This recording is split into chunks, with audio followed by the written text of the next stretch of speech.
Yo, you're listening to a podcast of my show, The Royal Flush. Check it out Friday nights at 10 o'clock p.m. Central on the Get Global Network. Yes, sir.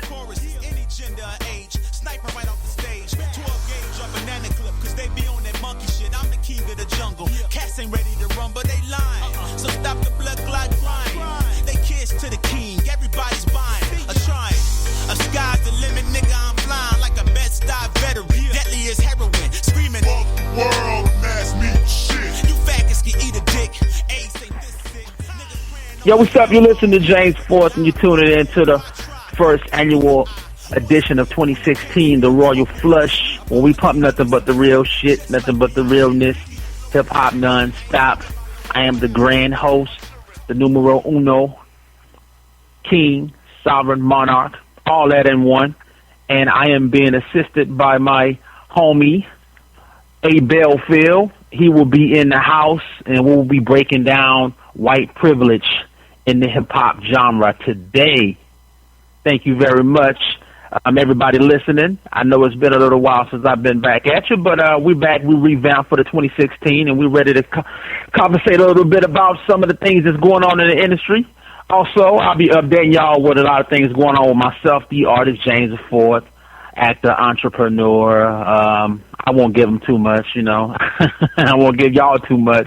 I can go on and on about me for days, but today we're going to break it down in the genre that I love, hip-hop, rap, whatever you want to call it, rhyme, so forth and so on. We'll be talking about white privilege today. So, yo, what's up, world? Kicking it with my man, A. Belfield. I'm waiting for him to jump into the house. I don't know if he's in the mix. Okay, you know if he's hitting in, just give me that signal so we can get ready to drop the science on everybody. Yep, he hadn't called in yet. He should be called in, I guess, in a second. Yeah. I figured that. I figured that. I mean, I got some things to bust off before he comes in anyway, so that's cool. I was tripping out yesterday because I was thinking about some of the things that's happened since 2016 started. You know, we've been 2.5, 3 weeks in now, and it's just been nothing but laughter for me as far as the industry and, as I call it, Hollyweird. You know, from my man Bill Cosby being acquitted of the charges and nobody saying nothing, no apologies, nothing. You know, everything is just, it didn't happen. 2016. I think Kanye West even jumped out there with some tweets the other day to Wiz Khalifa. Just too many things, man, that's popping off, man. Before I even get to me, I just got to bust my clip off on some of these things that's going on today in the world of rap itself and social media and everything. It's just so much to grasp for the new year, and we ain't even been in 30 days yet. Ain't that crazy? Now, when did Bill get acquitted? I don't remember that. Charges got dropped from what I know about a week or two ago, but nobody knows. It's not that nobody's spoken on it. They haven't come out publicly, nothing, anything. No, not that I know of. No, he's pretty much. It's pretty 90%.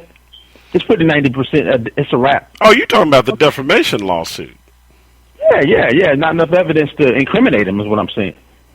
Oh, but hey, defamation ain't the real one. That's not the one for. Well, we all know he's not going to get hit with the other stuff. He's going to pay a little money out of pocket and he'll be cool. But just the fact that it's going his way, or it's going another direction, and nobody's even speaking of it now. It's kind of like Donald Trump, you know, leading the poll right now. You know what I'm saying? It's just 2016 to me has just been crazy already.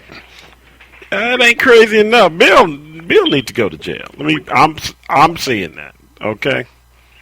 Hey, it's K Rose, and Arthur Belfield is on the line with us right now. That is me.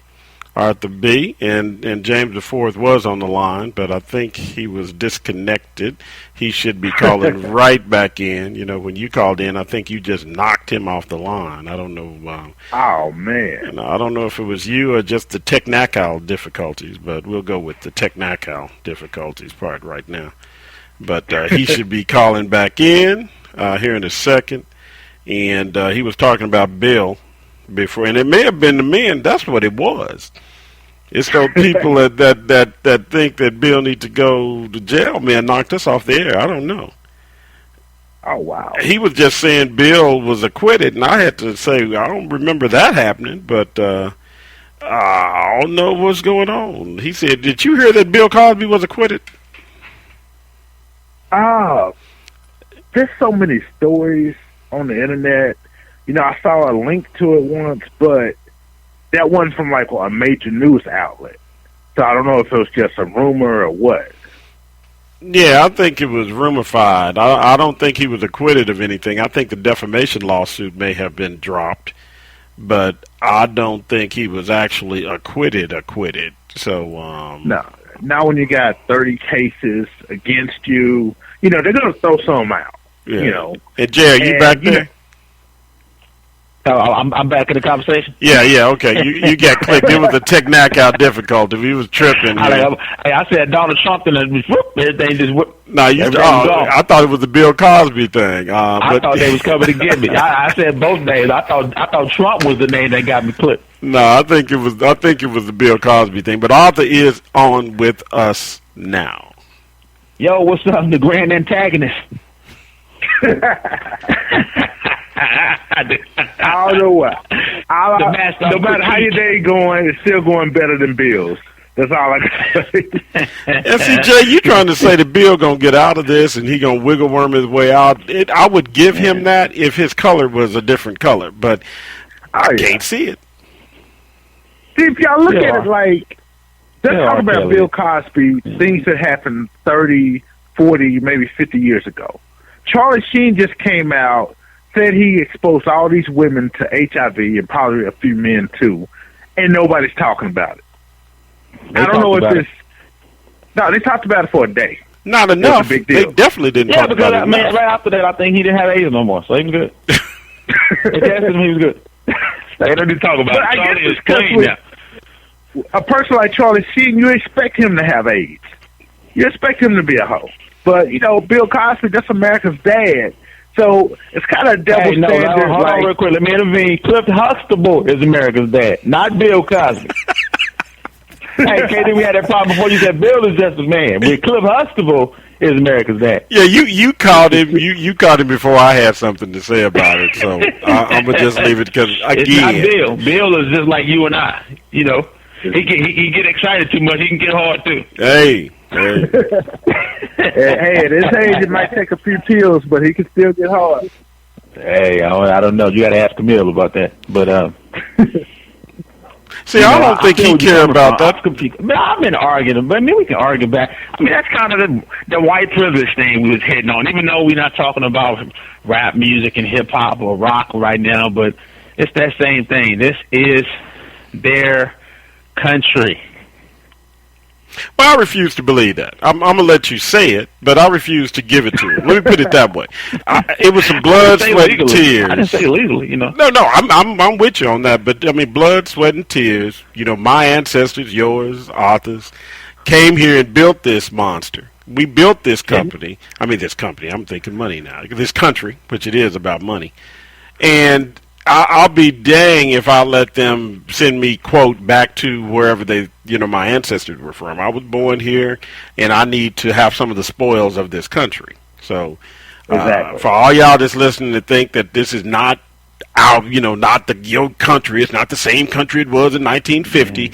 Well, hell, the people in 1950... when they brought us here, we were scattered out. Thank you. They were scattered. Everybody black didn't remain in Africa, I'm sorry to say. No, and more slave ships went to Central America and South America than they did to this America. But explain Haiti, Jamaica, Brazil. Haiti, Jamaica, Puerto Rico, those were all heavy slave ports. That's why if you look at people from Haiti or Puerto Rico or the Dominican Republic, some of them look black, some of them look Spanish, some of them look white, because all these bloodlines and gene pools have been mixed up.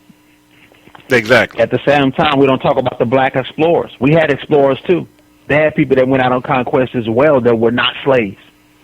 Oh, yeah. That's who goes out first. You go get killed first. Let us know if it's safe or not.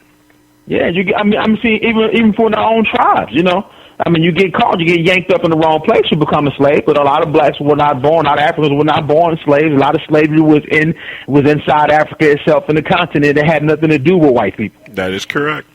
That is, and we were rounding up our own people funneling them, selling them.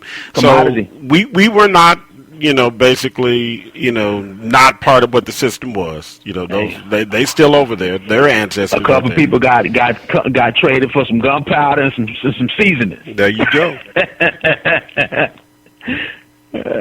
Yep. Give me them 12. Give me them 12 right there, and I give you this gun and a couple things of corn over here. Y'all had corn before? Yeah. This is some good stuff right here. You give me that hoe right there. We'll give you some corn.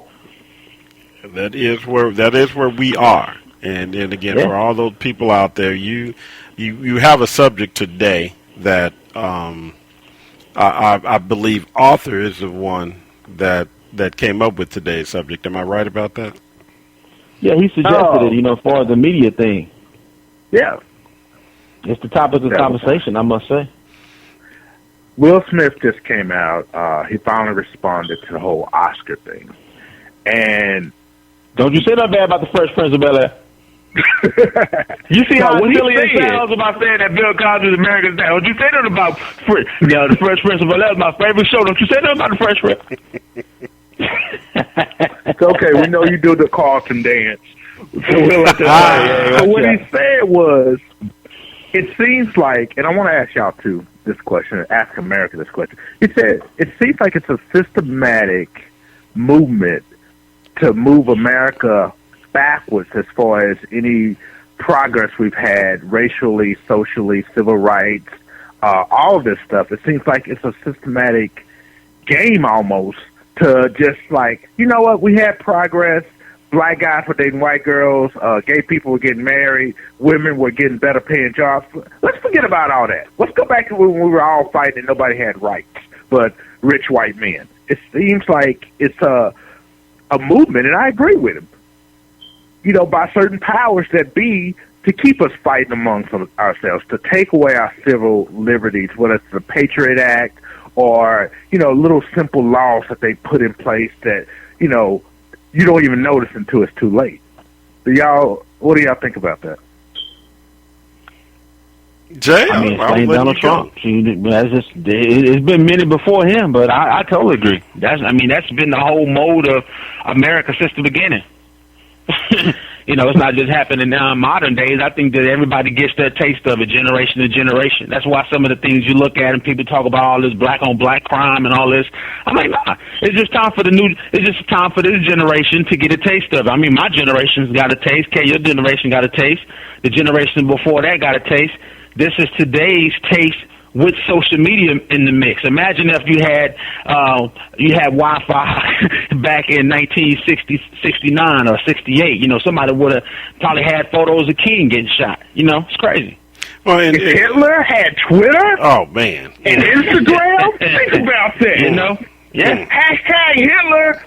That would be huge right now. There's a lynching going on right now. They got my uncle right on the street. There's a lynching going on right. He ain't doing nothing to nobody. All he did is go take a couple chickens. And honestly, I look at Donald Trump as Hitler 2.0. If I was Mexican and living in America now, I would be scared of Trump becoming president. He's talking about creating a police force to hunt down Mexicans and deport them back across the border. Which has been done before. The person did that was Hitler. No, he put all them Jews in concentration camps. Well, we did that here too. We did that. Eisenhower did it too. You got to go check it. Eisenhower had a little moment where he thought he was going to do the same thing, and it's not talked about. They rounded up a lot of what they called illegal aliens, people who had come to America from Mexico. They rounded them up and put them back across the border. At some places, they basically left them in the desert, dropped them off, get off the bus, roll, we out of here. They did. Our country did that. People don't talk about it. They don't talk about it. They did it in World War II in California. They put all these Japanese people in concentration camps in America. That's our country. But you know what? After they did that, they paid them. Reparations. Yeah. Japanese people. That's why a lot of Asians in California are rich right now. They got paid for that. And we didn't get reparations. They set them up. They gave them money. I'm sorry. We set you up, and if y'all want to start doing what y'all want to do, businesses otherwise, we got you. Never were given the 40 acres and a mule, period. And won't be. So, the reparations talk, anybody that wants to do that, just dial 999. We ain't talking about that today. And let's not forget about J. Edgar Hoover. Oh, it's just insanity. And I agree with what you said, Arthur, 100%. Basically, that class, that group of people that I talk about often that should be put on a ship and blasted off to Venus to see if they can make it on their own. That group of people, male and female, that group of people, when they're gone, we pretty much will have an Earth that is okay. And I actually think I'm going to live to see it, because I'm in that group of people to where I'll be on the fringe. They're having their last hurrah right now. By 40, 50 years from now, this country will look a lot different because of what you two mentioned. Because of social media and the internet, they know they're on their last legs right about now. I mean, they're already passing a law so you can't even use that as evidence in the court of law. And a lot of these states going along right now with the, as far as people using the phones and things like that. You can legalize weed, but you ban a law like that. That's crazy. But in the meanwhile, the legalization of marijuana is going state to state.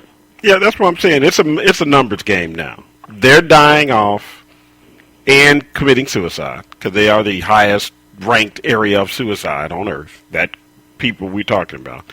And then more people are being born. It's a numbers game. And the numbers will be outnumbered within probably 25 years. So for those that are listening to the Royal Flush featuring James IV, of course, and the Dark Cloud, as I will call him also. Wow! He's one too. Yeah, he will rain on your parade in a minute. Oh, in a heartbeat. But it's funny that I mentioned my man J. Edgar Hoover. Him being an artist. You saying something about Adolf Hitler? This guy, he was Swiss and German descent. And one of the founding forefathers of the Federal Bureau of Investigation, FBI, which they had a whole lot of instrumental things going on as far as cover-ups and a lot of the activism that was going on back then. This guy's put so many people under the jail that didn't deserve to be there, and this was way back when, and you're talking about corrupt police officers. They don't get no higher on the chain than the FBI. You got this guy that was working with director of the Federal Bureau of Investigation, crooked. I mean, I think they put a movie out with Leonardo DiCaprio playing him, a couple of years ago? Yeah.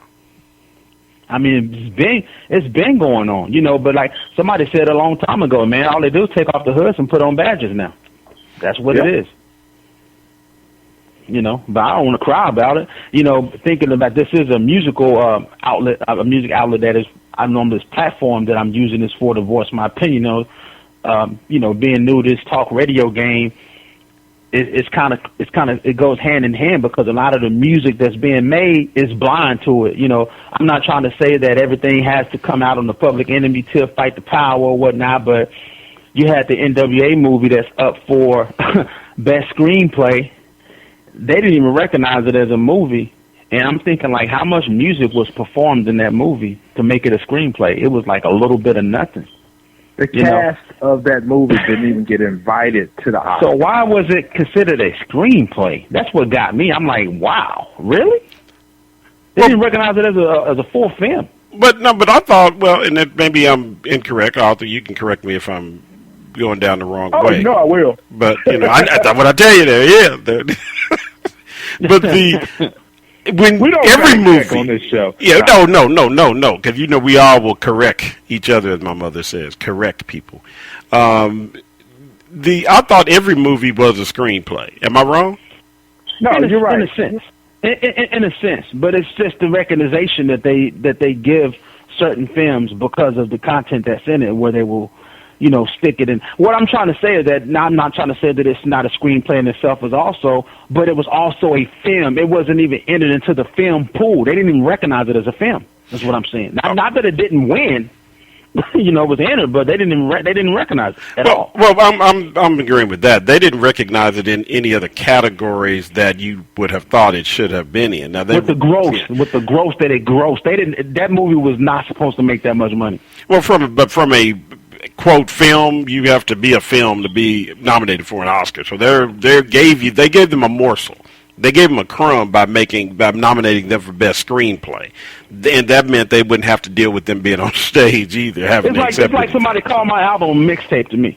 I put the album, I put my work, my heart and soul into this. I come in, I don't sample any music, nothing that's been reused or whatever. I put my heart, soul into this. Came with, as creative as I could, constructed, took time. And my album gets nominated as best mixtape. Well, and I see how you're seeing it, but again, to me, screenplays are just the actual. Here's how we put the movie together. Star Wars has a screenplay, and all these other every movie has a screenplay. Yeah, they give it that. But I think he has issue with the screenplay was written by a couple white guys. Now, I didn't know that. Involved from the directors to the actors. No director, producer, none of them got credit for anything that they did. That's where I was going. Now, I didn't know that part of it. Now, we could reel in the aces right now because, man, don't. It's now they're adding like 5 other categories, and that made it even worse. Okay, all right, let's go ahead and give them something. We don't want them to start a riot out here. Well, I have 2 opinions about that, and then I'm going to step back. In reality, we don't expect to be recognized by a bunch of old, again, the same people we were talking about before. 90% of the Academy is old white men in their 60s and 70s and 80s. So I don't think any of them sat down to watch the DVD of Straight Outta Compton at all. So I'll put that out there first. And we do recognize unless it's a Tyler Perry movie, hey, come on now. Why do we want to bring that? Every time a Tyler Perry movie come out, if you go to the audience, it's probably about 67% white.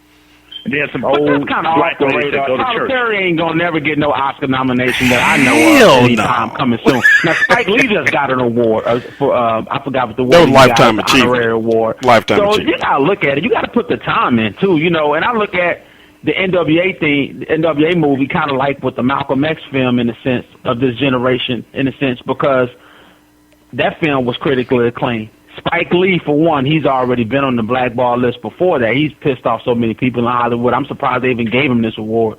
But besides that, with Denzel not getting recognition for portraying Malcolm X, he did get a nomination, didn't win it, but then he gets one for Training Day, which I didn't get. I guess it was because they didn't expect Denzel to go from Glory to Malcolm X to being a thug cop, dirt corrupt. Look what he had to do. He had to play a crooked person to win it. I didn't even want to get that political with it. Titties to win an Oscar. I didn't want to get that political with it. Is that what you got to do? You got to be a drug dealer, a crooked cop, and show some titties to the ass?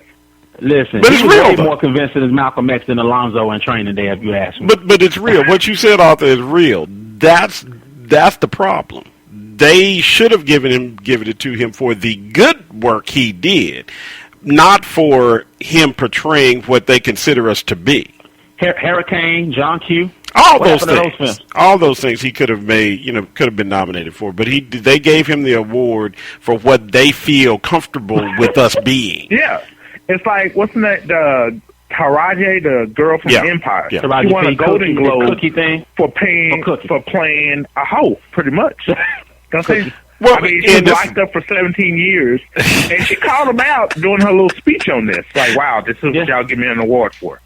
Well, but her ain't just straight. We don't, yes, sir, so I can say that. Her ain't just straight being a hoe. She was supposedly down for her man, blah, blah, blah, blah, as far as that show goes. So she wasn't, from what I understood. Hey, Monique got an Oscar award, too, for being a crackhead mother that was abusing her child. So, she was sexually molesting her daughter in this movie. Yeah, and again, it was you did such a great job at portraying such a subject. Come make mama feel good, baby.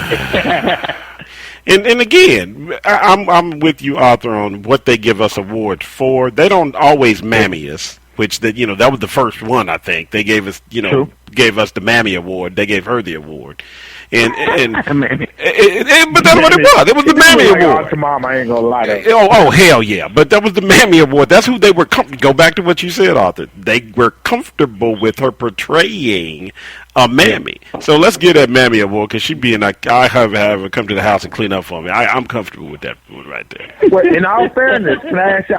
In all fairness, the question does have to be brought up: is BET or the BET Awards relevant to black people today? Or is it just a relic of its time that just does the same thing the Oscars does? Give awards to whoever's popular. Like a Soul Train award. There's no Soul Train, but we still give Soul Train awards. Well, that's the only recognition we half-ass get. So let me put it out there for what it is. That's the only time when we are involved in the nomination and the voting process. And so I don't look at those shows. So it's not a big deal to me, you know. You ain't supporting either. No, I'm not supporting. Who's gonna win every year? Nicki, Drake, Lil Wayne. Is he have an album out that year? Wayne's gone. Kanye, is he have an album? Rick Ross. Wayne is gone. Excuse me. Same Wayne's people gone. every year, nothing different. I say it too, and I can't. You know, it's funny, the representation. It's like that brother that you help. That the news reporter always seem to find him. He like he just came from a backyard barbecue. Yep. Yeah, I'll tell you what happened there. Yeah, I robbed the street. I was drinking a soda. You know, the funny thing about it is that I see the people that get up here and that represent, and I'm like, you got a Rick Ross, you got a Drake, you got these people, but they run from the opportunity of using their voice, and that's what's so funny about it, that somebody like Muhammad Ali, who was at the top of his prime at that point, that took the chance and said, "No, I'm gonna stand for something." It wasn't even a chance. Stand for something. It was within his being. It wasn't even a chance. Yeah. That was part of his being. He didn't have to do that. No, not at all. But that was part of his being. If you look at Bill Russell, if you look at, like you said, Ali, you look at what's his name, Jim Brown. Back in that time, you would see them in press conferences. You would see them out front. And Bill Russell couldn't have been in more white bread America than in Boston, period. Yeah. My man was there too, Reggie Jackson. Oh, Reggie was crazy too, but he participated, all I know is I listened to this interview. Well, I watched it on YouTube with Damon Dash. They were asking him about Stacey Dash and her comments she made on Fox regarding BET and, you know, black people in general. And she's still fine. She can get it. But the question is she being used as a tool by the white media to kind of put black people in check or to make white people comfortable? You only can be used, and it's my opinion, if you allow yourself to be used. And I'm not saying abused, so that's different. Yeah. But you can be used if you allow yourself to be. And she will get some hellacious speaking fees from those same old white men for saying what she said. I'm pretty sure she made Bill O'Reilly proud. Oh, man, don't say his name. He may be Moses. Because I don't say that name that you said earlier, the person that's running for the Republican side. His name is never mentioned by me ever on radio. And I may have to put that other name on there. I may have to put O'Reilly on the list because I cannot. Because he's down with Fox too, right? Oh, he is Fox. Yeah. You know, the funny thing about it is where I was curving to what I was talking about with the artists and new generation standing up. You got your LeBrons and this and that. You got some people who will throw on a T-shirt to support the movement, or flip your jersey inside out, or, you know, you'll throw on the Malcolm X cap or whatever the deal may be. That's why I was kind of thinking about, like, what's my whole turn on me stepping back out here and refreshing my sound and doing things a little differently, taking more risks, not playing it safe. Because, I mean, I kind of fall victim to that, too, because you want to make it to where, let me secure my spot first. You know, but what I do get envious on as being an artist is when I see other people step up, and you get your Kendrick Lamars, you get your J. Cole's, and you get your, Macklemore. I got to give him that on the white privilege thing we were talking about today. And I look and I'm like, that's what I'm supposed to be doing. That's the risk you're supposed to take. That's what making music is supposed to be about, expression, what's going on, modern day era.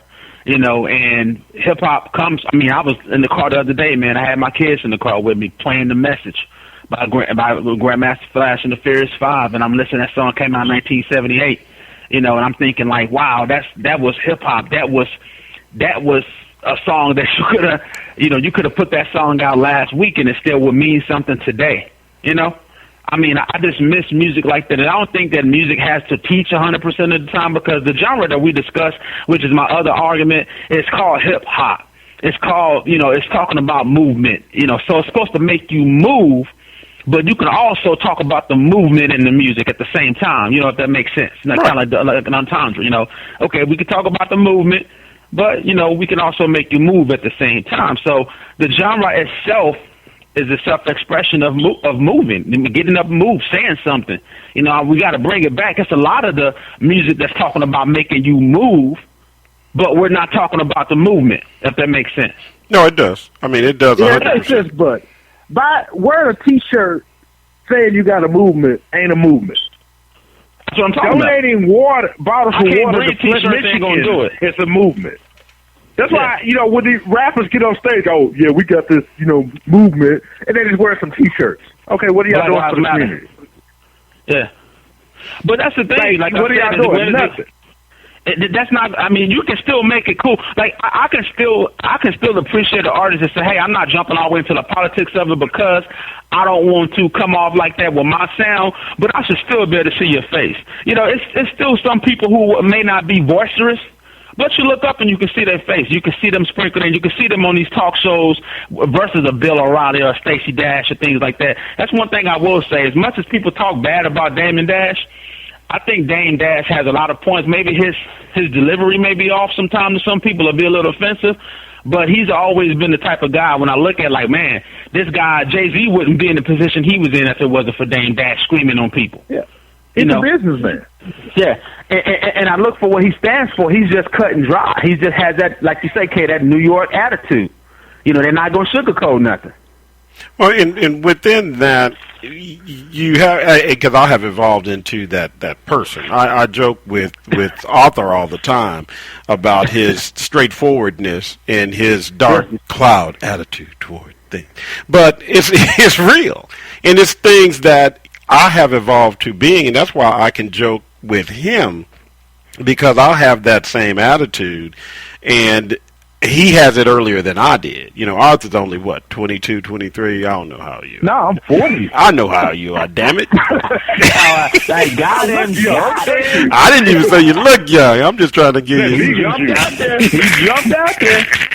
But you're saying things at that period of your life that I was starting to say them also.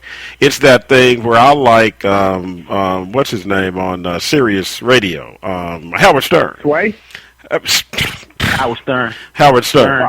Howard Stern just says whatever. Howard Stern goes from whatever is off his... Anybody. And if it don't fit, it just is like, okay, it don't fit. I'm just saying it. I don't agree with everything he says, and so I don't agree with everybody all the time. But we have been, as a people especially, so geared not to rock boats or not to cause confusion. There it is again. You know, we don't want to hate on nobody. But that's Arthur's tag. Arthur got that tattooed on his back. He got the hate tag. But if you don't say, make it seem like you can't dislike stuff anymore. It's like, oh, I don't like Coke. I'm a Pepsi drinker. Oh, why you hating on Coke for? You a Crip? You don't like the can because it's red, dog? I didn't say I would smack a Coke out of anybody's hand I see drink. I ain't hating on Coke. Let me see one person drinking a Coke, I'm just going to kick the hell out of them. But that's the insanity. I know, if I was a Crip, I'd be pissed off every Valentine's Day, all that red running around. Yeah. But people are conditioned to believe what they're told to believe, and if they don't have minds to actually think about it and come to their own conclusions, which they don't, 90% of the earth, I won't say 95, I think 95% of the earth does what they're told to do. If we get on the internet right now and start a hashtag, everybody tell somebody to kiss my ass today, that hashtag would blow up. But if you go in there and say, you know, hashtag what is real, what is I know we'd make it for you. But if we just hashtag what is real music, you get 4 people to respond to it or to say something about it. Or, you know, it's like the Black Lives Matter blew up when it was a faddish thing to do. Now you don't hear Black Lives Matters and hashtag Black Lives Matter. And I hope they're building to where they're getting to a position of making some changes through legislation and through laws, which is, I hope, the next level of it. But that was the X hat. That was the X hat back in back in '88. I remember being, in grade school. Yep, exactly. You're right. I remember. Oh, I don't care, man. But I remember seeing the X hats in grade school, and I remember just looking like I want one of those. And I remember just wondering, like, I don't know what it is, but everybody had one. They had a T-shirt or they had the hat, and I wanted it. And I remember not understanding what the X was until like a year later, and '89 drops out and Fight the Power is on, and I see the man with his finger on his head with the bifocals on, and I'm like, hey, that's the X. I'm like, whoa, didn't never know Malcolm, never heard of Malcolm X, didn't discuss him at school, didn't go past Martin Luther King Jr. and George Washington Carver making peanuts. That's it. Thank you very much. Good night. But besides that, when I had Fight the Power by Chuck D, I'm like, who is that man? It made me do my research. So I got that education from hip-hop. I've never had seen a picture of Malcolm X. It's just one of those things that's unspoken in the black household. We talk at church, you got the Martin Luther King Jr. fans at church, Martin Luther King, MLK Day Parade. Black people don't even talk about Malcolm X. So just knowing what a revolutionary, Huey Newton from the Black Panthers, like things like that's revolting. In the average Christian black home, it doesn't get talked about. It's revolting because they were taught that by that same group of people that need to be on the spaceship. You will never hear black people mention Marcus Garvey. Marcus Garvey got thousands of black people to be like, you know what? We're going to leave. Let's just book up. Leave. They got the government to give us a country, to buy a country in Africa and give it to black people from America, and a bunch of us moved there. You won't hear about that. You won't hear about Nat Turner and how he started the revolution. I don't know about all that now. That's a little bit too I feel you, man, but I don't know about that. Once I'm here, I'm here. You won't see that movie. You will see a movie coming out next year with a white actor playing Michael Jackson. Okay, stop it right there. Stop it right there, because that's the one that I couldn't mention because I knew it was going to set me off, and I'm glad you mentioned it. But again, he's playing the older version of Mike, right? I don't give a. I don't care if he was playing Mike as a ghost. It's too surreal to me. Mike was never. I mean, he may have looked. Okay, so I don't care what you say. Hey, they got Ross Stewart. I think Ross Stewart is playing Jermaine Jackson.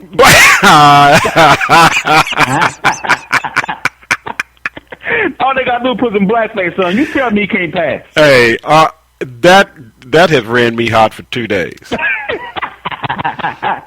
And the actor that did it has the audacity to just say, "Hey, basically, it's a gig," and I'm doing it. Hey, you asked my question. Tell me you can't see Ross Stewart in blackface playing Jermaine Jackson with his hair gel there. I didn't mean to cut you off, Arthur, but that has been running me hot since I heard it. Okay, there is no way you make a film. Period. Oh, and Arthur hung himself up. I didn't hang him up. Arthur, I didn't hang you up. That's cool. I was like, he mentioned Rob Stewart and everybody's gold. Listen, no, but you mentioned something that had been running me hot. I was telling James because that's why my last point about the Academy Awards, and I leave it alone, is the only thing that is important, quote, about Academy Awards is the fact that it introduces the person who wins it or who is nominated to more money. Because you can have that tag. It's like K-Rose PhD. I can get introduced to another level of income if it's almost just as you winning the damn right. thing. And so that part of it to me is the unfair piece of the puzzle. You are not allowing these people to basically make more money. I don't necessarily care about your recognition, because you normally vote the way people tell you to vote anyway, because your old ass can't even sit in front of a TV without passing out. Hey, I didn't hit Halle Berry, but I used to date her, right? Hey, okay, whatever. I mean, all right. Yeah, exactly. I wanted it, but I went out with a couple times. But just think about this, and we've had issues, but this is one of the pieces of this puzzle, Arthur, and then, I need to make sure you get your point in. If we, as a people, make a movie about the Bible, and we make Jesus black, do you know how insane they will be? they wouldn't even allow the movie to be produced. They would try and stop the movie from being put into theaters. You wouldn't even win best screenplay for that one. You wouldn't. The stage play, you ain't winning that. You would have people trying to disrupt the filming of the movie and on and on and on. And they made numerous movies with characters that were not of Middle Eastern descent or African descent. Period. Not even close. Okay, and here's my only conspiracy theory of this hour. Because I don't do conspiracy theories, and this is something that was mentioned to me. They let the Rock play Jesus. They get a Rock so many roles, even white and black and all kind of stuff. But I want y'all to go and check this out and see if y'all don't see that this happened. Everybody was okay with Ben Carson, who I was never okay with. So let me put it out there for what it is. I was never supported, don't like him. I think he is probably brilliant at what he does. But I can cook some food that, make you want to cry, but I shouldn't be president. So I'll put it out there for what it is. Mm-hmm. They were okay with Ben until they saw the picture in his crib where he had a picture of Black Jesus, or Klingon Jesus, for sci-fi fans, with his hand on Ben's shoulder that Ben had commissioned to be painted. He was okay all the way up to that point. At that point, he cratered. They couldn't see that because they're saying Ben thinks Jesus is black. Oh, wait a minute. Boom. He was out of there. Period. Yep. So, it's too much. It was too much Afrocentric. Oh no, it was too much reality. It was too much relative to that, and that's what they tried to knock President Obama off of. That's why they wanted to know if he was a Muslim or a Christian. That was so important. That's flack. Being president. And it's all flack. And back to what Arthur said, and you said in the beginning, this is all flack. Flack is, they have it on defense systems for planes, for Air Force missiles or whatever.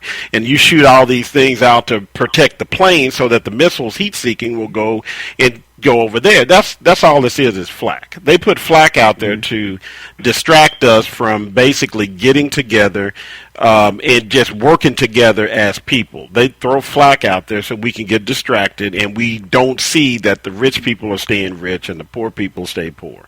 So I ain't mad at nobody out there other than those throwing that flack into the air because they aces need to be on that ship and blast it off this freaking planet. But Arthur, you were talking about the real Michael Jackson and how he was actually a white man. That's white privilege. I still think he got murdered. That's white privilege right there. And that's what we need to be going into. I don't want to end the show, but end the show in the wrong way. But Arthur, you came up with the concept, which I hadn't even heard this song. So let me put it out there. I didn't know Macklemore had a song. It's a 9-minute song. It ain't gonna be on here for 9 minutes. Let me put it that way. I ain't gonna play it no 9 minutes. But what I wanted to do is just play that. I'll play the beginning of the song. We take a quick break, and then we're gonna come back in and talk about it because I think it's an interesting song and all that kind of stuff. So Jay, throw it in the break, and we'll go into break. For sure. Yo, y'all check out the White Privilege 2 by Macklemore and Ryan, what's the last name? I'm sorry. Ryan Lewis. Featuring Jamila. Featuring Zola. My name is Zola? On the Royal Flush, where we pump nothing but the real shit. Yep.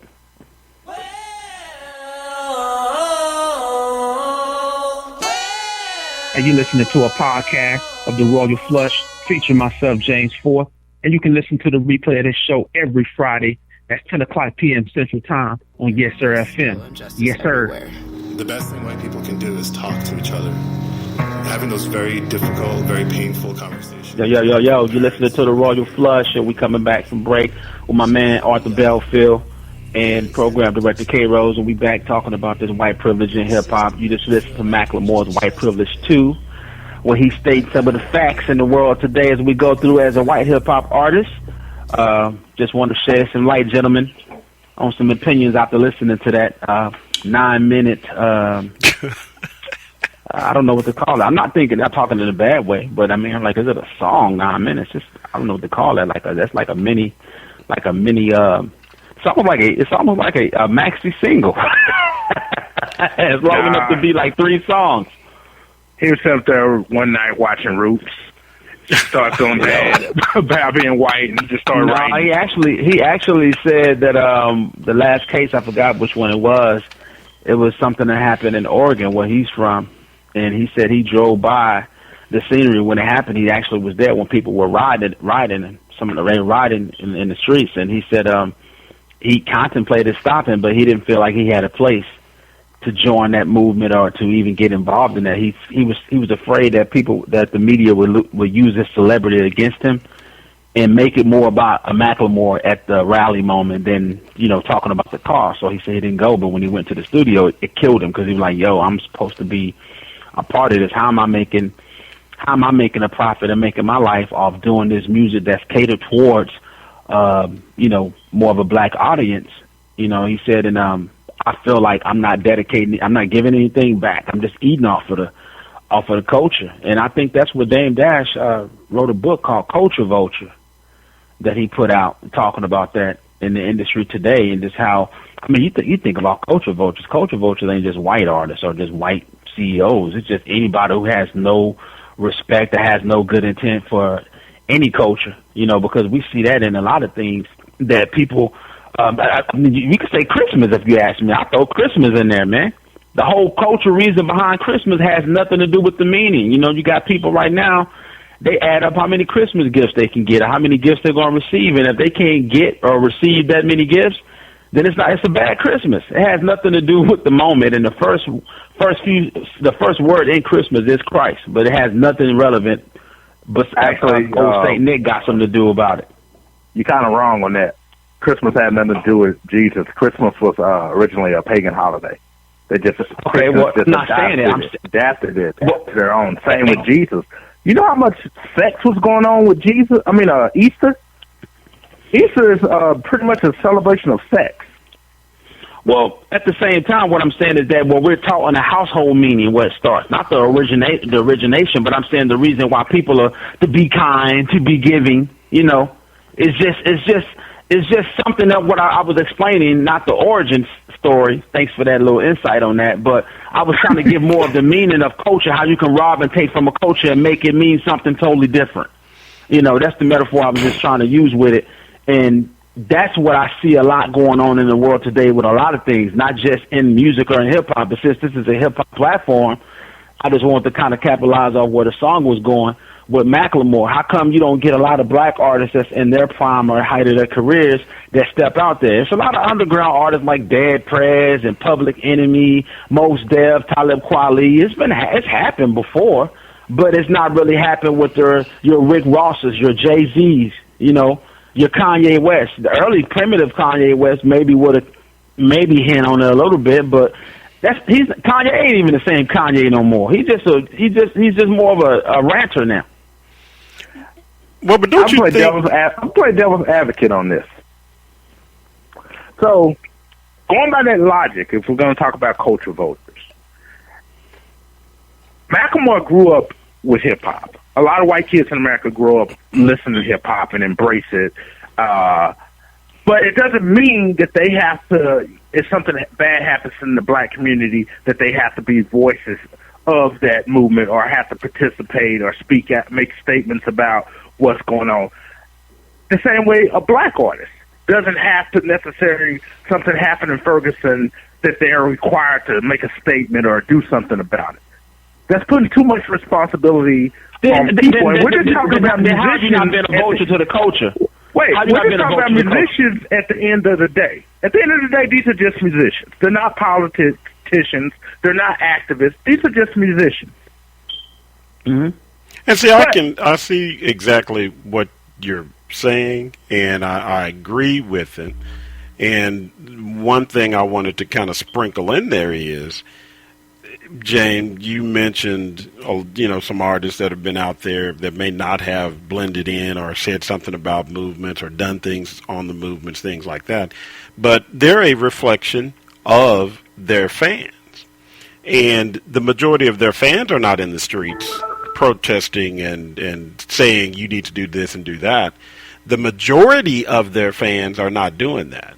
There's a good mix of people that are in the streets, but those people aren't the fans of Rick Ross, and some of them are. I'm not saying they all aren't, but they aren't out there. And those people, if all the people that followed Rick Ross got in the movement to protest or that follow Jay-Z or that follow Drake, just go down the list. If you just said all their fans jumped in, if they did that, that would make Jay-Z get in the front of them and Drake get in the front of them. But I think they have to have a emotional attachment to what's going on. But their fans are not doing that. And so why do I have to see Drake or see some of these other people out front if I'm not out front? And I can't blame LeBron for what's going on in his city if I'm one of the people that hadn't even left my house to protest in Cleveland. And then I'm going to say LeBron should be doing something? No, I can do it on my own. And exactly. It's like Rick Ross, you listen to his music to party, to hear about him fake selling cocaine and stuff like that. Right. You talk about culture vultures. Prime candidate. He was a security officer, a correction officer. He didn't live this life that he glamorizes in his music. Everybody knows that. So if you're going to say culture vulture, that's suspect number one. Those are true culture vultures. Exactly. What with your boy James White Jesus? On a lifestyle, and everybody knows that he never lived. Period. I didn't say that. I didn't say that wasn't culture vulture. Yeah. I know you didn't say it, but you mentioned Rick Ross a while ago. Another prime example. Lil Wayne has a college degree. A lot of these New York rappers have college degrees. They're not going to talk about it in their music because that's not the popular thing to do. I went to college and no. I graduated. No, you don't hear them talking about that. Yeah, I heard. I mean, Run DMC did it. After high school, I acquired the knowledge, and then right after that, I went straight to college. It's been happening before, but it's not prevalent. I understand what you're saying because a lot of the most common rappers today don't have past a 9th grade education. As far as Drake himself, he was a high school dropout. But Drake, Drake was making money in TV shows, so that's why Drake stopped. Drake started doing TV. No, I know, but he said it himself. I seen an interview where he was saying to go back at that time and to miss that money was kind of like passing up the NBA draft. Oh, exactly. Yeah. But these artists, they are basically feeding off of what hip hop is now. And they were during that time that you were talking about, Jay. Back when you did have, Run DMC, et cetera. Those were people that they really were more intellectual and educated as far as what they did with rap. You could actually understand what they freaking said. You can't understand what half of these T-shirt rappers do. And I have released the T-shirt definition to the world now, so I'm owning it. It's mine. If you're a T-shirt rapper and you're upset about it, holler at me. Now we need to get the T-shirt rapper T-shirts. All I know is I dumb down for my audience to double my dollars. Who said that? The most commercial rapper in history said that. And he was explaining to him. He wasn't bragging on it. He was explaining, like, hey, for the critics that want to criticize me, this is why I do what I do. Truth be told, I want to rap like Common Sense, but I make $5 million. I ain't been rapping like Common Sense. I know it's Jay-Z, of course. Yeah. And you look at it right now, he's a corporate rapper now. He ain't even just a regular rapper. He's corporate. Jay-Z's corporate. Jay-Z was on President Obama's speed dial during his election time. How about that? Talk politics. Which brings us back to white privilege. And we mentioned earlier about black slave owners. So Jay-Z's now in a position to be a record exec, to manage artists. And I say, if you come out, you're like, hey, I rap about this. Nah, that ain't gonna sell. He manages artists, basketball I want you to rap boxers. about bitches, hoes, and the streets. That's what's gonna sell. Yeah. And that's what they put out there. And I haven't seen nobody ever in history protest these radio stations allowing rappers to use the N-word in songs. That word has a deep meaning in the black community where the people are like, oh, well, we took the word back. No, it's still in our psyche. It's still enslaving us. Even conscious rappers. You hear Kanye West, you hear Common use that word. My thing is, that word would have been gone if hip-hop, if it wasn't hip-hop music. Well, but it can't be gone if it's still in the community. And so, they keep it around. I was about to say that. Because my mama would get mad and call me that. Man, I got family members that shock me when they drop it, and it's like I don't even really say that. Okay. Who drops it? Who you say? My family member. Oh yeah, old family members will hit you with it in a minute. And so that's why I'm saying it can't be taken out of our community. So it's not going anywhere. And so, but to me, I can't go into the Italian community and say certain derogatory terms. It's just not happening. I can't do it. I can't go into the Jewish community. I can't go into the German. It's certain things I can't do. Japanese community, I can't do it. And I recognize that it's tradition. It's just and it comes. It's part of. It may be one of those embarrassing things culturally, like a family member. No, I didn't even give them that. Well, that's a different story. No, my thing is the word. If it wasn't in rap music constantly, you can't even go to a club. I was watching the Mindy Project with my girl one night, and they were like, "Hey, do you want to go to a club?" So I was like, "No, I don't feel like being called a nigga." Because that's the first thing you hear when you walk in that club door on some random song. They're going to use the N-word. We keep the word around. More black people have been called the N-word by black people than white people, and none of them can deny that. Well, that's true. That's absolutely true. And you got some people, it's in, like you said, Kay, people are followers. You have that word embedded in your head, that's what you think you are. Well, it's kind of like you call a woman a bitch. She grow up hearing, "Oh, you're a B, you're a B." She goes think, I'm a bitch. But the definitions are different. We're gonna do a walk with Amber Rose called a slut walk, but we're just taking back that word slut and making it. That means I'm powerful. I'm powerful. I don't take no crap. That's what that means. Well, but that to me, we've evolved into a standpoint of where there are words, and basically, nigga is now one of those words. It is one of those words that in 1966, Dallas, New York, whatever, had you heard that word during that time, your head would snap around quickly, okay? And it was used within communities, but it wasn't on wax. They weren't putting it on songs. It wasn't on the radio.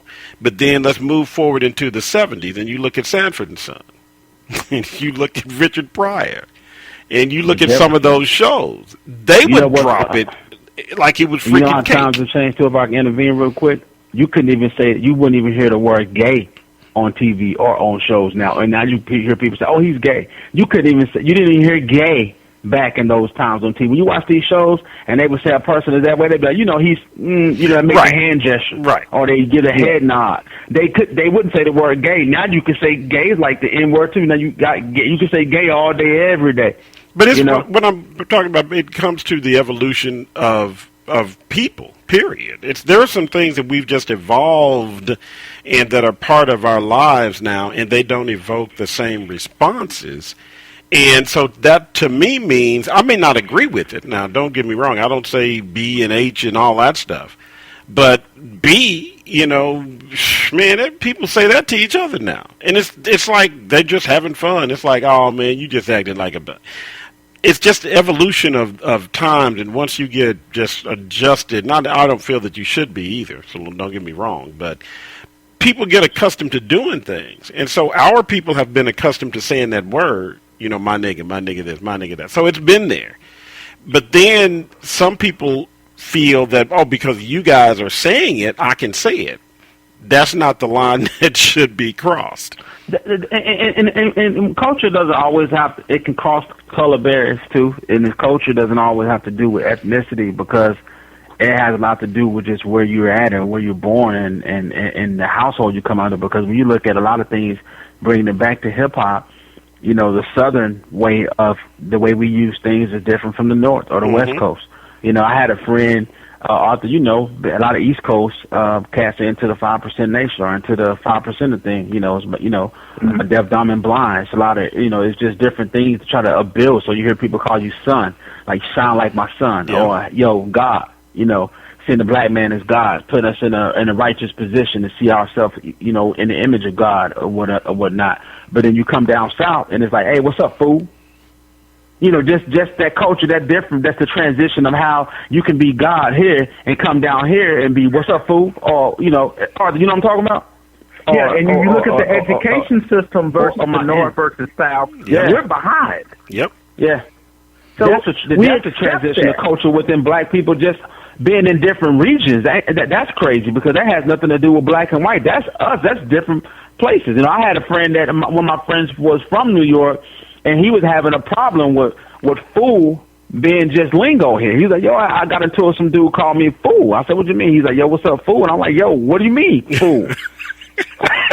I'm not gonna lie. He's never heard nobody call him a fool like that. I was raised in Arlington. When I moved to Dallas 10 years ago, I was in for a culture shock. We had black people there, but Dallas has a different breed of black people. It's more of a big city, and the education system here isn't what it should be. And I was like, oh, wow, we are ghetto. Yeah. Hey, Kay, didn't you say something about some people that's in South Dallas or Oak Cliff that don't leave Oak Cliff or South Dallas? Everything is in Pleasant Grove. I shop at Pleasant Grove. I go to school in Pleasant Grove. I go to church in Pleasant Grove. I don't know nothing but Pleasant Grove, and they've been in the DFW area all their lives. They've never left one area. Well, they think going to Arlington and Fort Worth is out of town. It's going out of town. Yeah. That thing is out of town. I know it's a lot of people like that. I don't understand that. Well, but again, it goes back to the primary people who rear these children. You know, I'm a parent, so I can speak to that. James, you're a parent. You know, Arthur, you're a parent. You can speak to it. And my sons don't have piercings, which they can if they get older and they can pay for it themselves and you're out of my crib. Do it. Yeah, that's on you. But let me make sure you understood those rules. You in my house, I'm paying for stuff. No tattoos, no piercings. If you're a man and you decide to do those things, that's on you. Your father does not have tattoos. And I'm not even saying tattoos are bad. I'm just saying I made decisions not to do it. If you see K-Roll with a big neck tattoo, y'all need to come talk to me and check me in to the nearest place to give me some psychological evaluation. Rose, that's what they call it. Yeah, Rose. I'm Rose. I got it right here in my neck. I've been around it. K-Rose. I mean, but I've been around it enough to where if I had been immersed in it and felt that, I need to do that so I can fit this, and this. But I've taught my sons to be themselves. And sometimes it comes back to bite my ass. But I look at them and I look at how their areas have expanded. They know the world is not flat, okay? I don't know what's up with that boy. I don't know what he been smoking. But for him to think the world is flat is something really deeply wrong with him, okay? And y'all know who I'm talking about. He got out there and he got on Twitter and made a fool of himself. Well, why can't you see the curve? Being so bright compared to that. It was. I thought he was in past tense, but I thought. I thought. Not. I don't think he's from Atlanta, Georgia. Well, it is what it is. I don't want to call all Atlanta like that. For my listeners out there, don't get on. I'm just saying. His records weren't selling, so he had to do something. Thank you. Since, he ain't thinking about airplanes and stuff no more. But don't pick a subject that make you just look like a complete ass, okay? I thought it was a joke. No, he's serious about it. No, well, you notice only NASA takes the pictures. Oh, huh? What are you talking about? You're just an ass. I'm sorry, rabbit hole moment. I'm going the wrong way. But from the standpoint of people that were brought up, your childhood is based on how your parents bring you up, and your education is based on how much importance they place in it. And my mother didn't graduate. She didn't graduate. She went to the 5th grade, and that was the only education she had. But I went to school, got good grades, did well.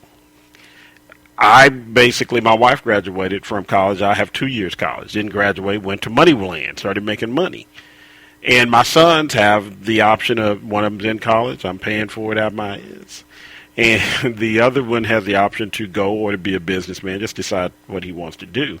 But they know there's a bigger place than just where we live. And we live in Oak Cliff, Texas. They know that there is a downtown. There is a Plano. There is a Fort Worth. There is an Austin. There's a Tulsa, Oklahoma. There's a New York. And it's because we're teaching them that there's more than just your neighborhood. Unlike some of these other people that you may have run into, Arthur, that... You know what's weird? You mentioned Oak Cliff, and Oak Cliff has this section called the Bishop Art District. Yep. And they have a lot of museums, galleries, a lot of cool things out there happening. And a lot of the black people I meet that live in Oak Cliff have never heard of it. Never go over there. It's the same with South Dallas. They have the South Dallas Cultural Center. Do all these cool things. Nobody well, I don't want to say nobody. I'm generalizing to a degree, of course. The people in that community do not take advantage of that place.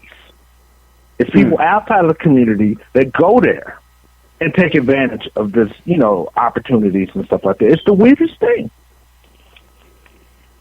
Wow. And then they be like, oh, I didn't know about this. It's right around the corner from where you live, and you've been living here all your life. How do you not know about these things? Because they don't want to. And they don't seek that as something that they feel is important to them. And they don't, the African American Museum is over there and in Fair Park. And people, they don't go to try and seek out Jay-Z music because they think that he's East Coast. And they don't think he's good as Fat Pimp is. Not saying anything about Fat Pimp, but people are trained and they're friends and things like that. Everybody kind of lives in their own zone. And if you have all your friends grew up with you and you all listen to, Joe Johnson or Little Young somebody, because, if you're brought up listening to that, you basically, unless you have somebody that kind of brings you out of it in your family possibly or another friend that you may meet in some school that you may ride a bus to get to type thing. But these young people don't grow up with anything other than what's in their neighborhoods, and so they don't expand, they don't grow. So, that's true. So, I mean, I'm fine. I do what I can do, and then I'm done. That's bad, though. I mean, and we can't let music raise us or raise your kids, but at the same time, you want to be able to get motivation from everything you do.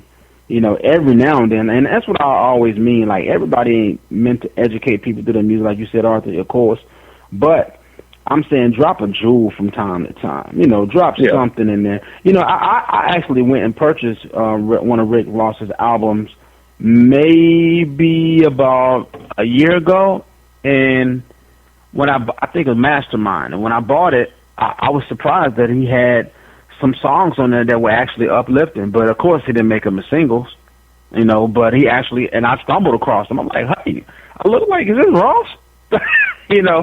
He actually had some jewels he was dropping on there, and I'm like, wow, didn't talk about money, didn't talk about drugs, just talked about the betterment of black people. So you gotta let some people graciously get. You gotta let some people kind of gradually get there, on their own pace, at their own pace. And I mean, who knows? Sometimes people get comfortable. And I heard Jay-Z say this. He said, and then one of those raps you mentioned, Arthur. He said, how can I feed the poor if I'm one of them? One cane at a time. Yeah, so he said that, I think, on the song Renegade. I forgot the name of the song, but he did mention it about like how he has different plans, but I can't do this without the proper income to make a difference, So I don't know. I just think you gotta let everybody gradually get to that point. I heard another saying that somebody said, if you see enough things not being done, sometimes it's meant for you to do it yourself. So, like you said, Kate, you can't keep pointing the fingers at people if you hadn't got out and voted. I heard my mom saying she didn't like the candidates the last election came out. She wasn't voting for Romney. She didn't, know enough about President Obama, or she wasn't comfortable with something about it. This was the first time. This was the first election he was up against, when he was up against McCain. And she was like, I just don't want the other little old man to win. So I'm like, who, Senator McCain? She's like, yeah, I don't want him to win. Then when President Obama ran again, she was saying she just wasn't feeling Hillary Clinton for some reason. So after the election was over, and President Obama won the second term, I asked her. I said, hey, she's like, I'm glad Obama got back in. I said, oh yeah. I said, I went. I said, you get to go and vote? Oh no, I don't vote because they're gonna pick what they want to pick anyway. But I said, Mom, now what if the other person you didn't care for would have won, and you didn't even make that 1% chance? Whether they're gonna use your vote at the ballot or not, just to know that you put your efforts in.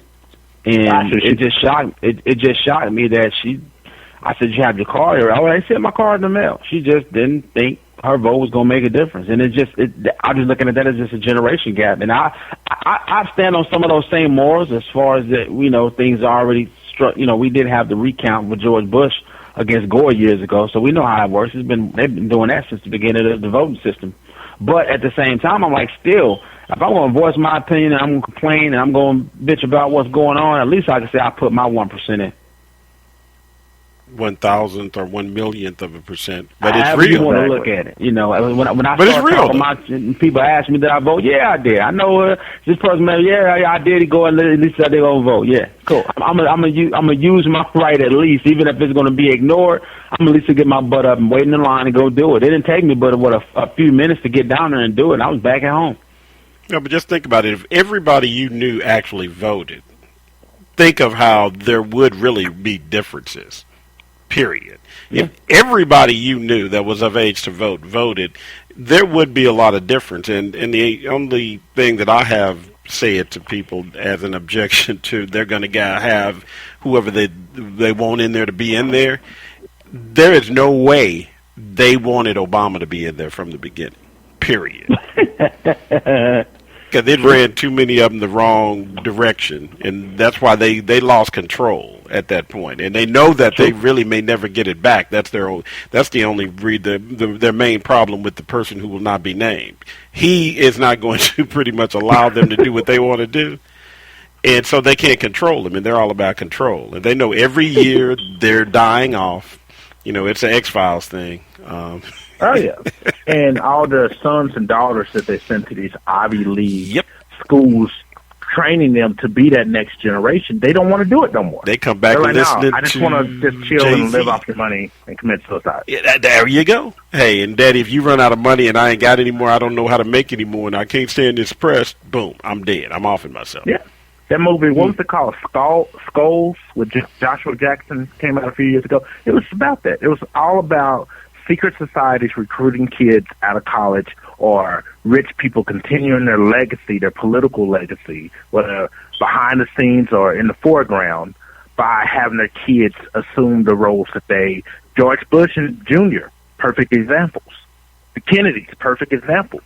They're breeding their kids. Bush was the black sheep. George Bush Sr., they say he begged George Jr. not to run. They wanted Jeb to run. Remember, they wanted Jeb. He was more qualified then, but Jeb was like, nah, I'm cool with this being governor here. I'm cool. Hey, I'll make sure he wins, though. It was just, and then it came down to Florida out of all states. That's crazy, but that was the thing I looked at it, is that you have generation gaps and you're right. The most racist generation is the older you get down the line. And you look at things now. That's why you look at gay rights and all these things, because there are people generationally who's like, what, I'm not going to buck the system. I'm just going to roll with it. Let's try something different. I mean, then you look at why President Obama is in. You can say what you want to say about the American people culturally across the board. He couldn't have won just with all black votes either. Not all Latino. It had to be a combination of. And it's like a rapper going platinum. When you go platinum as a rapper or any type of entertainer, especially I say hip hop, because it's selling the least right now, they tell us, as far as record sales. There's not all there's people in the hood that's buying those albums. When you look at some of these artists and their shows and things, you look out there, man, you see more diversity than you see just the core audience being black. I mean, I looked at one of Kendrick's concerts, one of J. Cole's concerts. I was looking at a Jay-Z concert. I'm like, man, you look at how many people that love it. Hip-hop has bridged so many generations that would never have anything to do with each other if it wasn't for rap music. Well, let's call it what it is. Well, Jerry Heller picked up on that on NWA. He was like, you know what? This is going to change the landscape. No, it's going to make me some money is what it came out being. Well, it's going to make some money, too. It's going to make some money, too, but when you said you got NWA was already platinum before they ever had a radio song, those were not all black people that bought that tape. But 99%. Now, that are pretty much just because of the size of the area that they were promoted in, being in L.A. and how big the area is. 99, but what that was really us. Because Latino. Yeah, and that's us, too, to me. And so I know, but I'm just saying that it was not all just. Yeah, but it wasn't just all the black men. You know, it's people, it was oppressed people. I mean, you got to look at the way the hip hop movement started. It had a lot to do with the punk movement joining the rap movement as well. That's why you had Rick Rubin that was in there. He didn't care anything too much about rap. He was the rock guy. That's why earlier Primitive Def Jam stuff had a lot of rock sound into it. Right. You know, you had NWA was king of rock. They didn't say king of rap. Well, you know, they wanted to bring the house down on the wider scale, and rock was the biggest scale at that time. Right, and then you had people, like you said, the executives who started working with them and realized there was money to be made, a lot of money to be made. They just basically, you know, made sure that they got plugged into the money. Because, you know, but that part of it, it always, to me, it goes back to the money and how people, you know, listen to something. And New York is big enough to have people who were selling thousands of units because the city was big enough. We're talking 5-10 million people. Same thing with LA. We're talking 5 million people. And so you don't have to have the internet back at that point. Back in their day, they could have been, they were out the trunk and just word of mouth making money. They didn't have to have the internet to drive them or to make them, you know, be stars, or to make them a star, rather. But you have a lot of these people now, and it's going back to music and kind of getting their show round up, because I don't want to, you know, go too much longer. We've been in for an hour and a half almost, and that's good. Did you have a list this week, sir? Oh yeah, we got a couple people on the list. This is the Royal Flush now. That's in the show. Yeah, most definitely. So I want to make sure we kind of go into that, because before we end up here the show here by 1:30. But I want to make sure, because I know you may have had some people to put on that list. I want to make sure we put them on there if they need to be on there. Okay. Oh, we got the list. There's some most deserving contestants that deserve to be deserve to be flushed this week. On the Royal Flush. So you go right ahead and you get that, you know, get ready what you need to get ready. And most definitely. Again, we're going in and tell everybody who's on the list for the week.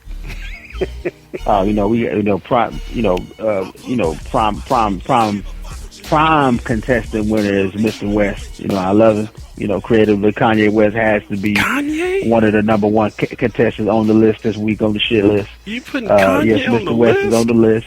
Got to throw my man on the list. The mayor of Flint, Michigan.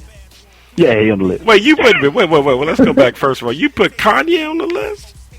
Kanye deserves to be on that list every week. Kanye's on the list for the Wiz Khalifa rant that he went off on Wiz when Wiz was tweeting about something else, and Kanye went. You know, it's to be explained. Man, Kanye is on the list. Okay. Yeah, Amber Rose responded. You know, she was we're gonna explain it. We're gonna let the toilet. We're gonna let we talk after the toilet flushes. All right, wait, one second. This here is right here. This is for you, Kanye. I'm going and I'm doing this for you.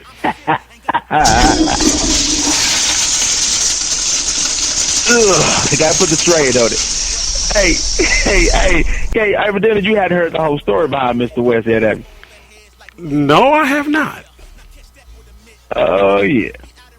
Okay, Mr. West is on there. Now, tell me the story on Mr. West now. Well, the Mr. West story begins with Wiz Khalifa.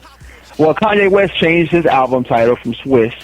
I don't know what Swish was, but he changed it from Swish, and he changed it over to Wave, W-A-V-E, Wave. So Wiz Khalifa responded, and Kanye said something about, Wiz was on Twitter, and he said, hit this KK, and this to change your life or something like that. So Kanye thought he was talking about Kim Kardashian. So he jumped out and called out Wiz Khalifa for praising him. He needs to praise him as an OG, and he's the greatest artist of all time, and this and that. You need to respect me.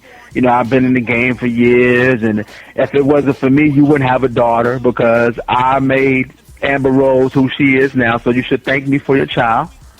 He went on to even say that Kid Cudi came out first and you took your style from him and blah, blah, blah. Wiz Khalifa was like, fool, I'm talking about Killer Kush. I ain't saying nothing about Kim Kardashian. So Kanye got in his feelings about that. So when he jumped out there, he said, "Oh, my bad. Well, hey, you knocked me off my creativity mode. I thought you was talking about something else." But anyway, Wave coming soon. Just try to swallow it up. So Amber Rose jumps on, Wiz Khalifa's baby mama, which is Kanye's old girlfriend that he left for Kim Kardashian. She's like, "Oh, Mr. West, you want to play games? Well, let's talk about how you like a finger in your booty hole." Now that part I heard. Yeah. So she came with, which is, it fits the shit list perfectly. If you're talking about, So she blasted Ye, and she came back again with another tweet, and she said, since Wiz fell in love with a stripper chick, this and that, you just got bodied by a stripper chick. How about that? Wow. Okay, I was wondering where the finger thing came from, and I didn't understand. He started deleting tweets after that. Wow. So Amber came out of woodworks with the booty jokes, and that was that. Okay, all right, man. Okay, well that was enlightening. I just said 2016 was too funny. All right, now who's that second person on the list this week? We had to fuss the mayor of Flint. Oh, well, do we have the plumbing to do that? Or can we, let me see here. Let me make sure we can flush the plumber. Hey, it's enough. I only got a couple of turds, but we got flush these. They stinking up everything right there. All right, let me go. They stinking up 2016. All right, this one's for you, man, right here, man, for the mayor of Flint.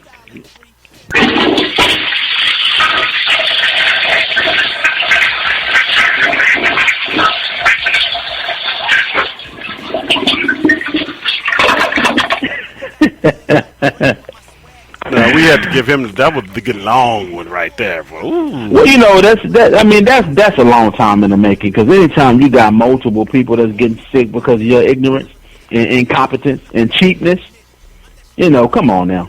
Come on. I don't know anybody that wouldn't feel any sympathy or empathy for people in that position right now, that you got little kids that they may be affected for the rest of their lives because of somebody want to be cheap, or somebody want to just overlook. We talking about culture vultures and things like that. Come on now. It doesn't get any worse than that. And we looking at, what is it, Karen Weaver, I think it was. Yeah, that's just crazy, man. And then I gotta put my last one here. We taking it light on 2016 on the shit, but we gotta put the game on there. Jason Taylor.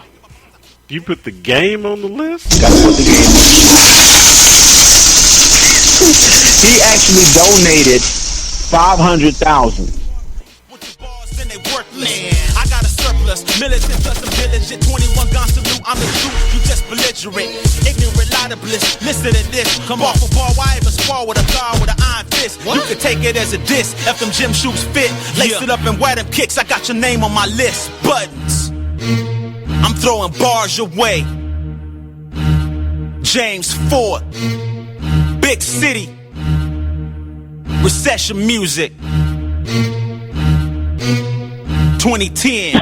All right, I think you did. That one did knock us off air. I mean, it was a lot. There was a lot of crap. Karen Weaver, that was a long term right there for the mayor of Flint.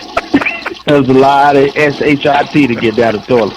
But we have to put my man Jason Taylor the game. I love his music, game. But he actually went and did a good thing, but did a dumb thing after he did the good thing.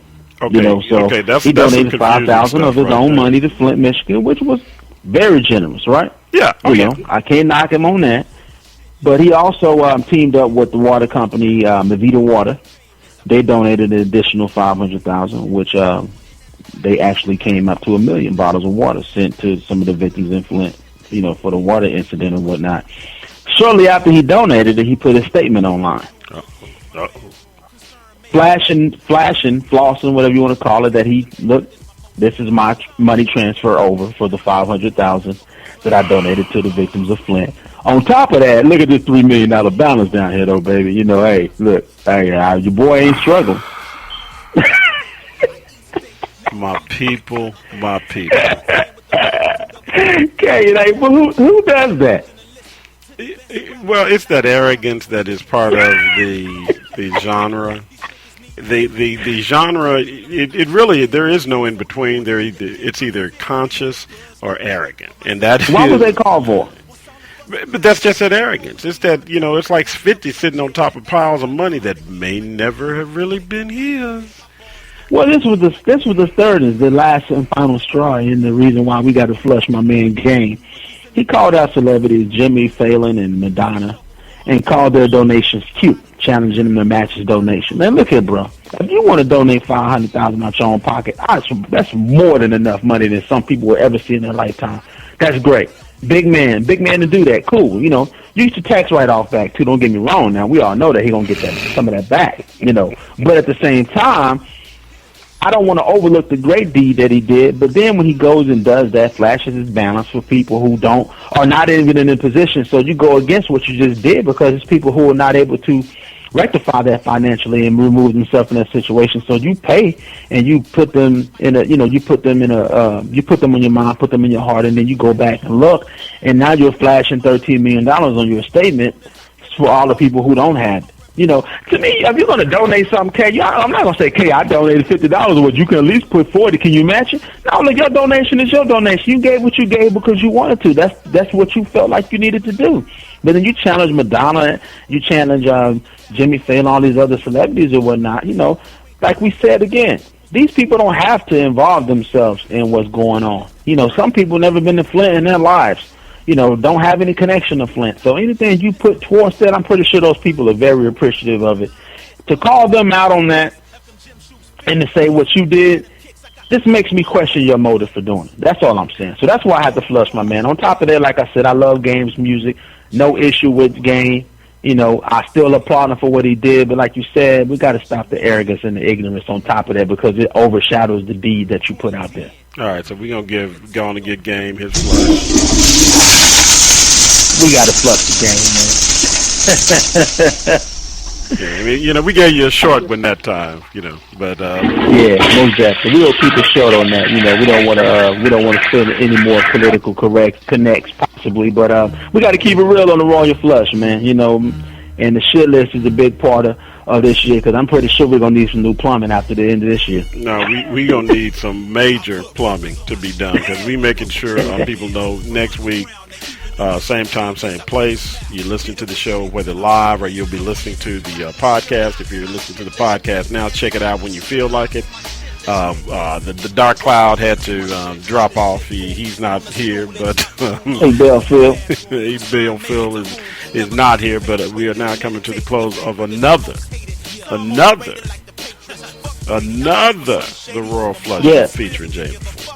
2016, yes sir, FM. Y'all stay with me, stay tuned for that project coming out, and that's Dallas All-Stars, Hip Hop All-Stars, Volume 1, coming soon, All-Star Break 2016. We will have the track listing, and we will have the feature artist. I will be having drops and those things to come too, so y'all check that out too, coming soon. Yeah, I think we'll go out with one of the artists. You have one of those that will possibly, I believe you said this young man, Colby Savage, may be part of the project? Sir. Yes, sir. He's all in. All right. Just go on and you can end up the show, and we'll end it with Colby Savage featuring Mocha Soulfly, personality on the station. But we're going to end the show with The Rose by Colby Savage featuring Mocha Soulfly. So go ahead and get them shout-outs and tell them where they can hear you next time. And tell them where they can find you. Yep, Soul Metro FM. Y'all check it out. You ain't got to go get the Soul Metro app. Let me give a shout-out to my man Big D. Big D and the Big D. Y'all check my man out. And K, I think his show is on, what is it, Tuesday? Yeah, it's Saturday is replay, but it comes on Thursday nights at from 9 to 11. Big D. Shout out to my man Big D. We got to get the Dark Cloud on the show too. We got to get some of his opinions on some of these hip hop questionnaires and some of these issues that we're talking about. But I most definitely want to give a shout out to my man Colby Savage. I want to give a shout out to another artist that's real big on that, Javon. That's my boy R&B cat. And I want to give a shout out to the video shoot that we're going out to Sunday for Coon Denali. Rest in peace. And that's at RBC, K? Yeah, it'll be at RBC in Deep Ellum, and they're actually premiering the video they shot for Coon Denali. Most definitely. So we're gonna come out and support that. But other than that, man, we keep it simple. The Raw family, coast to coast, worldwide, all the listeners, we appreciate y'all. 2016, we'll be back in effect. Nothing but the best, nothing but the real shit. We pumping it right here on the Royal Flush. Yeah, James Ford, signing out.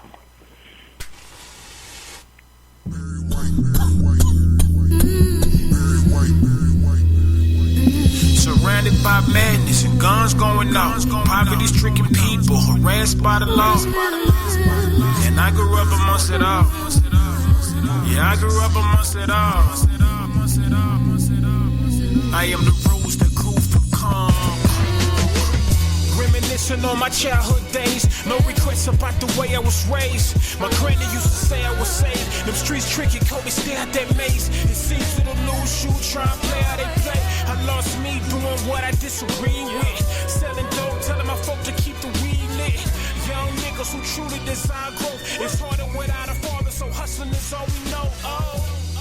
And opportunities is few unless you ill with the. Hey, what's up? You just listened to a podcast of my show, The Royal Flush. Check it out live Friday nights, 10 o'clock Central Time. And check out the replay Saturday night, 10 o'clock p.m. Central Time on the Get Global Network. Yes, sir.